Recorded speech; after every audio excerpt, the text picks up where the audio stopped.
नमस्कार हाज़रीन।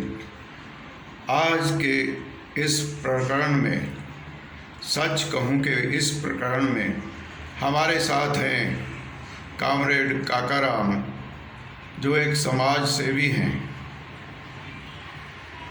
और इसके साथ साथ वो जुड़े हैं CPI communist party of India से। नमस्कार जी। बड़ी खुशी हुई है कि हमारे अत्री साहब ने स्टूडियो बनाया और उसमें पहुंचने के लिए उन्होंने मेरे को आमंत्रित किया। तो आज मैं यहाँ पे जो सवाल अत्री साहब करेंगे सच कहूँ में, तो उनका जवाब देने की कोशिश करूँगा। कामरेड बिल्कुल तैयार हैं, आप लोग भी अपनी तैयारी कर लें। सच कहूँ में, वैसे तो आपको इनके नाम से ही आभास हो गया होगा कि कामरेड कभी झूठ नहीं बोलते। फिर भी एक दफ़ा मैं कामरेड जी से पूछ लूँ, कामरेड जी अपनी ज़िंदगी के पहलुओं के बारे में सच बताएंगे या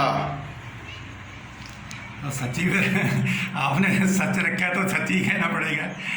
जीवन में बचपन से लेके अभी तक का जो मेरा जीवन रहा है, मैंने कोशिश की है कि सच के अलावा कोई और बात ना हो तो अच्छी बात। मैं हूँ सीनियर पत्रकार के अत्री। मैं सच कहूँ में लाया हूँ आपके रूबरू एक ऐसी शख्सियत को जिनको भीड़ में रहना स्वीकार नहीं था।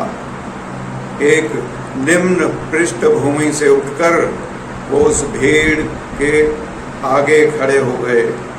उनकी अगुवाई के लिए मेरी मुराद कामरेड काकाराम। काकाराम जी, आप अपने सामाजिक कैरियर के बारे में बताएंगे, जो समाज सेवाएं आपने अपने समाज को दी हैं। हाँ बिल्कुल ज़रूर जी।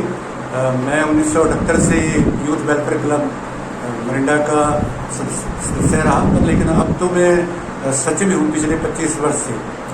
तो इसका 2 बार प्रधान भी रहा हूँ, कैशियर भी रहा हूँ और इसके साथ ही हिंदू धर्मशाला मैनेजिंग कमेटी का इस समय कैशियर हूँ। पहले मैं उसका सचिव भी रहा हूँ। कामरेड जी, अपने पॉलिटिकल कैरियर के बारे में आप कुछ बताएंगे? ज़रूर, अवश्य बताऊँगा। मैं 1984 में CPI में शामिल हुआ हूँ और मेरे को शामिल करने के लिए कामरेड करमचंद जी ने जो उनकी भूमिका रही है। और अब मैं जहाँ ब्रांच मरिंडा का सचिव हूँ और उसके साथ ही ज़िले का भी मैं सह सचिव हूँ, और ये भी काफ़ी लंबे समय से मैं सह सचिव चला आ रहा हूँ। अब ऑल इंडिया किसान सभा का भी मैं स्टेट काउंसिल का मेंबर हूँ। मैंने सुना है आप जिला ग्रीवेंस कमेटी के सदस्य भी रहे हैं।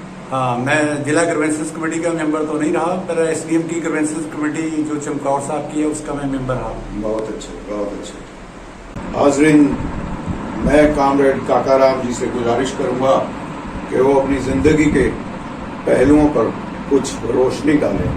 मेरी शिक्षा है जो मैंने BA तक की ली है, और वो भी रोपड़ से मैंने 1976 में BA किया पॉलिटिकल साइंस और इकोनॉमिक्स के साथ। कामरेड जी, सुना है कॉलेज के ज़माने में आपको खेलों में भी रुचि रही है। बिल्कुल, आपने वजह फरमाया। तो मैं कॉलेज के समय से पहले वैसे स्कूल में भी खेलता रहा हूँ, कॉलेज में खेला तो एक मौका मेरे को मिला।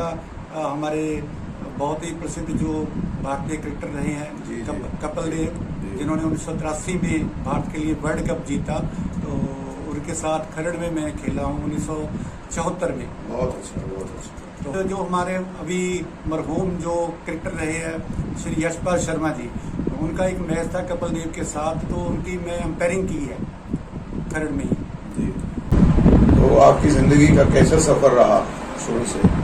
मेरा जीवन अच्छा रहा है। BA करने के बाद मेरे को कुछ मुश्किलातें जरूर आई हैं, क्योंकि मैं अपने माता पिता के इकलौती संतान रहा। मेरे पिता चाहे माता पिता अनपढ़ थे, तो उन्होंने मेरे को BA कराया। फिर बिजनेस करते थे। मेरे को बिजनेस चाहे पसंद नहीं था उस समय, लेकिन मेरे को पेंटिंग मेरा शौक था, गॉड गिफ्ट था, जिसे मैं आगे बढ़ाना चाहता था और उसे बढ़ाया भी। इसके बावजूद कि मेरे पिता नहीं चाहते थे कि वो पेंटर बने। जाहिर बात है। जाहिर सी बात है, अगर माता पिता सपोर्ट नहीं करेंगे तो ज़िंदगी में दिक्कत तो शुरुआत में आएगी ही, जैसे कामरेड जी को आई। थोड़ा आगे बताएंगे आप? हाँ, जरूर बताएंगे। अतिक साहब, मैं आपका बड़ा इस बात के लिए धन्यवादी हूँ। बहुत देर पहले भी आपने एक अखबार में एक इंटरव्यू मेरा लगाया था, कैसे मैंने अपने जीवन को शुरू किया। मैंने कभी मन में नहीं रखा कि मैं पढ़ा लिखा हूँ, और मैंने यहाँ शहर में सबसे पहले यहाँ लिफाफे बना के अपने जीवन को शुरू किया था। उसके बाद LP रिकॉर्ड पे मैंने सीनरियाँ बनाई और उनको सेल किया। तो उसके बाद फिर मैं BT वाले एक फर्म है जो BT वर्क्स रेलवे रोड पे, उनके यहाँ ट्रॉली रंगने का काम। कामरेड जी, मैं बीच में काटूंगा आपको। मैंने एक किस्सा सुना था कि आप बठिंडा में पत्थरों पे पेंटिंग बना के लेके गए थे। उस समय के जो यहाँ मुख्यमंत्री ज्ञानी जैल सिंह जी थे, तो उनको मिलने गए थे, वो बताएंगे आप? हाँ, मैं बठिंडा में अलंकार सिनेमा में गया था, तो वहाँ पे मैंने एक पत्थर पे बड़ी खूबसूरत जो है एक सिमरी बनाई थी। लेकिन जब मैं एंटर करने लगा तो वहाँ पे जो पुलिस ऑफिसर थे, तो उन्होंने मेरे को उस सिमरी को ले लिया। वो कहते कि हमें नहीं पता कि आप किस मकसद से ये लेके जा रहे हो। तो मेरे मन की जो भावना थी वो दबके रहेगी। उस समय ज्ञानी जैल सिंह तो संजय गांधी जी भी आए हुए। मैं कामरेड जी आपसे एक सवाल पूछूंगा, वैसे पूछना तो चाहिए नहीं। आपकी शादीशुदा जिंदगी के बारे में कैसा रहा? मेरी शादीशुदा जिंदगी बेहतर है, अच्छी है, और अब भी चल रही है, अच्छी चल रही है। तो मेरे 3 बेटे हैं, संजीव, राजीव, विजय, जिनके नाम से मैं अक्सर जब मैं बोर्ड लिखता था उनके नीचे काका के ऊपर SRV काका लिखा करता था, जो अब भी कभी कभी जब मैं शेर वगैरह लिखता हूँ तो उसमें लिख देता हूँ। संजीव, राजीव और विजय, वाह क्या कॉम्बिनेशन। संजीव भी बड़ा अच्छा कलाकार है, वो भी अब ट्रॉलियाँ कर रहा है, पंजाब में उसका नाम चलता है। तो राजीव यहाँ रेलवे रोड पे पेंट और हार्डवेयर की उसकी शॉप है। ठीक है। और मेरा तीसरा बेटा जो विजय जी है, वो उनको 2013 में भारत सरकार की ओर से गोल्ड मेडल मिला था। और वो BFA में, बैचलर ऑफ फाइन आर्ट्स में लगातार 4 साल कंसेक्टिव हो वो पंजाबी यूनिवर्सिटी में फर्स्ट आया। बहुत अच्छा। लेकिन उसके स्पोर्ट्स वाले जो गोल्ड मेडल थे उसको नहीं दिए गए, फिर भी हमें इस बात का खुशी है कि उसको एक गोल्ड मेडल मिला, जो HRD मिस्टर राजू साहब ने, जो आंध्र प्रदेश के, उन्होंने उनको प्रोवाइड किया। कामरेड जी, एक और बात मेरे जहन में कौंध रही है। सुना है एक दफ़ा आपको इकोनॉमिकल क्राइसिस बहुत बढ़ गया था और आपने कृष्ण भगवान के बाल रूप का ध्यान किया, और देखिए कृष्ण भगवान उल्टे पांव आपकी मदद करने आपके द्वार पे आए। क्या सही है ये? हाँ, अत्री साहब, जीवन में कभी ऐसी परिस्थिति जब आती है ना, तो व्यक्ति बड़ी मुश्किल में पड़ जाता है। मैं भी बड़ी मुश्किल में पड़ गया था, तो मैंने सोचा कि मैं कभी मंदिर या गुरुद्वारा जाता नहीं था, पर मेरे मन में एक दफ़ा आ गया कि अब अगर ये संकट है तो संकट को हल करने वाला कोई मेरे शक्ति मेरे सामने नहीं थी। तो बचपन में मैं, क्योंकि पेंटिंग का मेरे को शौक था, ड्राइंग करता था, तो मैं भगवान के इसी रूप की, बाल रूप की मैं ड्राइंग करता था। तो मैंने सोचा कि चलो आज देख लेते हैं, अगर इस संकट से अगर लोगों का विश्वास था तो मैं भी विश्वास जगा के देख लेता हूँ। तो हुआ क्या कि जब मैंने मन से, दिल की गहराई से उन्हें याद किया, तो जो मेरे को मुश्किल थी वो दूर हो गई। वो अब तक मेरे मन में इस आयु तक हैरानीजनक है। हाज़रीन, सुना आपने, कामरेड की आस्था ने भगवान को स्वयं उनके पास आने को मजबूर कर दिया। आप भी भगवान की शक्ति को नकारें नहीं, उनको समझें। देखो, सही बात है, ये एनर्जी है, उसको किसी भी रूप में आप मान सकते हो। अगर आप मेरे को धर्म की परिभाषा बताने लग जाओगे तो वो जल्दी होगी, क्योंकि धर्म तो व्यक्ति का निजी मामला है। मैं किसी को नहीं कहता कि आप किसी धर्म को ना मानो। ठीक है, बहुत अच्छा। आदमी को होना भी ऐसा ही चाहिए।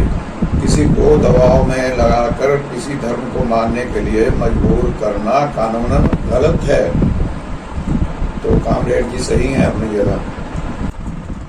कामरेड जी, एक आखिरी सवाल, जो इस समय देश में चल रहा है, जो संकट गहराया हुआ है, उसके बारे में आप क्या कहते हैं? ये जो अभी किसानों वाला संकट आया है भारत पे, तो ये निश्चित तौर पे बहुत ही बड़ा संकट है। इसमें एक आर्थिक तौर पे ये देश को जो सरकार की गुलाम बनाने की योजना है, तो उसी का एक रूप है ये कि अंबानी और अडानी को प्राइवेट हाथों में शक्ति दी जा रही है। ये तीनों कानून जो हैं हम लोग चाह रहे हैं, सभी लोग चाह रहे हैं, और ख़ास तौर पे किसान जिसे एमएसपी नहीं मिल रहा है, तो वो सभी चाहेंगे कि ये कानून सारे निरस्त होने चाहिए।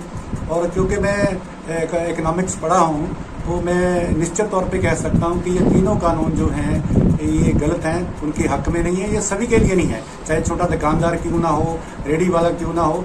मैं एक उदाहरण के तौर पे आपको बता देता हूँ। आज के कानून के रूप में जो है, अगर किसी की जेब में 100 रुपया है एक किसान की, जब वो 50 रुपये रह जाएंगे तो 50 रुपये ही समाज में खर्चेगा, 100 रुपये नहीं खर्च पाएगा। तो सरकार के पास इन कानूनों को वापस नहीं करने का जो अड़ी है, उनको छोड़ना चाहिए। अगर वो नहीं छोड़ पाती तो ये बड़ी मुश्किल में चले जाएगा, क्योंकि वो किसान यूनियन भी इसको मानने के लिए तैयार नहीं, वो अंतिम समय तक लड़ेंगी और उसकी जो परिस्थिति देश में बनेगी वो बड़ी घातक भी हो सकती है। इसलिए मैं चाहता हूँ कि सरकार और ये इनका कोई ना कोई जो हल निकल जाए समस्या का, वरना ये देश के लिए अच्छी नहीं रहेगी। हाज़रीन, अपनी अभिव्यक्ति करने की आज़ादी हमारे मुल्क में है। सो कामरेड के जो उद्गार थे, जो विचार थे, वो उनने आपके सामने रख दिए हैं। उसको कितने लोग मानते हैं, कौन सी सरकार मानती है या नहीं मानती, ये उनके विचाराधीन है। धन्यवाद कामरेड जी, आपका स्टूडियो में आने के लिए बहुत बहुत शुक्रिया। बहुत धन्यवाद कि आपने मेरे को इस काबिल समझा कि मैं आपके कुछ सवालात का जो जवाब है मैं दे पाऊँ, सच कहूँ मैं दे पाऊँ, तो कोशिश किया। ठीक है, मेरी कोशिश कितनी सफल रहती है। Thank you very much.